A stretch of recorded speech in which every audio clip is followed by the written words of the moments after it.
Channel. So प्रत्येकाला आपली skin कशी आहे हे माहीत असणे गरजेचं आहे.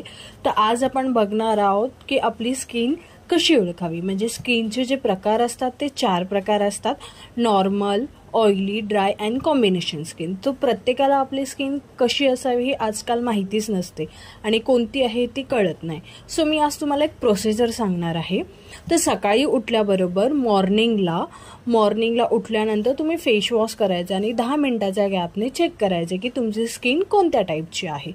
तर जर नॉर्मल स्किन असेल तर सकाळी उठल्याबरोबर वॉश केल्याबरोबर तुमच्या फेसला कुठेही ऑइल किंवा ड्रायनेस जाणवणार नाही, म्हणजे ही तुमची skin normal skin. Dry skin सुद्धा तशीच आहे. आफ्टर 10 मिनिटच्या गॅप नंतर नो ऑइल ऑन टी झोनच्या ठिकाणी तुमचं ऑइल नसेल आणि रफनेस जाणवत असेल तर तुमची स्किन ड्राय आहे.